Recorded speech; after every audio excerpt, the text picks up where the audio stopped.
बिस्मिल्लाहिर्रहमानिर्रहीम। प्यारे अजीज दोस्तों, उम्मीद करती हूँ आप सभी खैरो आफियत से होंगे। ऐसे लोग जिनका निकाह आलमे अरवाह में हो चुका है, यह एक रूहानी और सूफियानी तसव्वुर है जो बाज़ इस्लामिक रिवायत और तसव्वुफ में एक पुरसुकून और दिल को छू जाने वाला यकीन माना जाता है। यह समझा जाता है कि कुछ रूहें इस दुनिया में आने से पहले ही आलमे अरवाह में आपस में जुड़ चुकी होती है। इस तसव्वुर पर मोमिनों के लिए 10 अहम निशानियां दर्ज है। तारुफ। आलमे अरवाह क्या है? आलमे अरवाह वह जहान है जहां तमाम रूहें अपने जिस्मों में आने से पहले मौजूद होती है। कुरान पाक में इसका जिक्र है। सूरह अल आराफ आयत नंबर 172 में अल्लाह तबारक व तआला ने तख्लीक से पहले ही तमाम रूहों से वादा लिया था, जो इस बात की अलामत है कि आलमे अरवाह में पहचान, वादा, ताल्लुक पहले ही कायम था। अरवाह का आपसी तारुफ। आलमे अरवाह में रूहें एक दूसरे को जानती है। बाज़ रिवायत के मुताबिक वो रूहें जो आपस में कुर्बत महसूस करती है, वो इस दुनिया में भी करीब आती है। एक हदीस में है कि रूहें एक लश्कर के मानीद है। जो रूहें एक दूसरे को इस दुनिया में पहचान लेती है, वह आपस में मानूस हो जाती है और पहली नज़र में ही एक अजीब सी अपनायत महसूस होती है।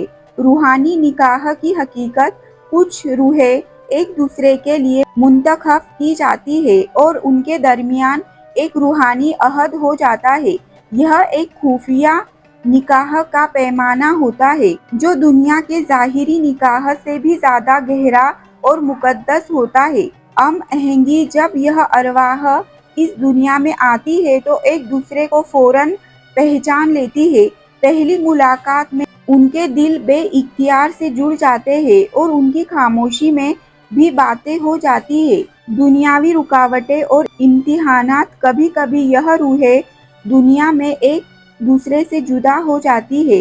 हालात, खानदान, मुआशरे की रुकावटें या तकदीर का इम्तिहान इन्हें दूर कर देता है, मगर इनके दिलों में एक गहरी कसक बाकी रहती है, जैसे कोई अधूरा वादा हो। इमाम रज़ा फरमाते हैं, इश्क में जुदाई भी रहमत है, क्योंकि वह अल्लाह की तरफ और बढ़ने का वसीला बन जाती है। दुआओं और ख्वाबों का वसीला। ऐसी रूहें ख्वाबों में एक दूसरे को देखती है और दुआओं में भी एक दूसरे का जिक्र करती है। गोया कोई रास्ता हमेशा कायम रहता है और रूहानी ताल्लुक मादी दुनियावी फासलों से मुतासिर नहीं होता। अल्लाह की तरफ से मुंतखब रिश्ता। ऐसा रूहानी निकाह अक्सर अल्लाह की तरफ से एक खास मकसद के लिए होता है, चाहे वह मोहब्बत हो, ईमान में इजाफा हो या किसी खास मिशन की तकमील। इस रिश्ते में बरकत, सुकून और कल्बी रज़ा शामिल होती है। इश्क मिजाजी से इश्क की हकीकी तक सूफिया कहते हैं, अगर दो अरवाह एक दूसरे से मोहब्बत करती है तो यह इश्क मिजाजी होता है, जो इंसान को खुदा के इश्क की तरफ ले जाता है। यह रूहानी निकाह अल्लाह के कुर्ब का जरिया बनता है।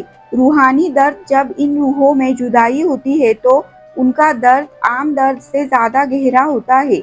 यह जुदाई रूह की गहराई से महसूस होती है और इंसान खुद को अंदर से टूटा हुआ महसूस करता है, जैसे कुछ अंदर से छीन गया हो। जिंदगी में तकरार और रूहानी मिसाल। ऐसी रूहें अगर इस जिंदगी में ना मिल सके तो अगली जिंदगी या किसी और जहान में दोबारा मिलती है। बाज़ सूफियाना अक़वाल के मुताबिक जो रिश्ता आपके नसीब में लिखा होता है वो किसी न किसी जहान में ज़रूर मुकम्मल होता है। अगर दुनिया में ना मिल सके तो मौत के बाद या क़यामत के दिन विसाल पा जाता है। उनके दिल एक दूसरे के लिए धड़कते हैं और अल्लाह उनकी सच्चाई को कुर्बत के सदक़े जोड़ देता है। इसलिए बस आप अपने अल्लाह पर मुकम्मल यकीन रखें और अपने तमाम मामलात अल्लाह के हवाले कर दें।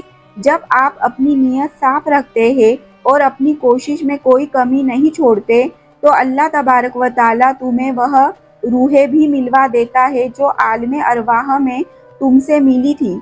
याद रखो, वह शख्स इस दुनिया में बनने से पहले ही तुम्हारे नसीब में लिखा जा चुका है, फिर वो आपकी दुआओं से मिल जाया करता है। दुनिया की तमाम मुश्किलात को तोड़कर तुम्हारे पास आता है, इसलिए यकीन रखें जिसके साथ आपका ताल्लुक रूहानी है वो कभी नहीं टूटेगा, वो आपको हर हाल में मिलकर ही रहेगा इंशाअल्लाह। आखिर में एक बात यकीनी है, जो रूहानी रिश्ते अल्लाह के सबसे खास नेमतों में से है। अगर आपको कभी ऐसा महसूस हो तो समझ लीजिए कि आप एक नाजुक मगर मुकद्दस अमानत के हिस्सेदार हैं। तो क्या आपने कभी किसी से मिलने के बाद एक रूहानी एहसास महसूस किया है? कमेंट में ज़रूर बताएगा। अल्लाह से अपने लिए और दूसरों के लिए भी दुआ करते रहे। पता नहीं अल्लाह कब किसकी दुआ पर कुर्बान हो जाए। मेरी अल्लाह तबारक व ताला से दिल से दुआ है कि अल्लाह तबारक व ताला आपकी तमाम परेशानियों को दूर फरमा दे, आपकी मनचाही दुआओं को आपके हक में बेहतर करके अता फरमा दे और आपकी ज़िंदगी को अपने नूर से रोशन कर दे। आमीन सुम्मा आमीन। दोस्तों, इस बेहतरीन वीडियो को लाइक करके चैनल को ज़रूर सब्सक्राइब करो। शुक्रिया। अल्लाह हाफिज़।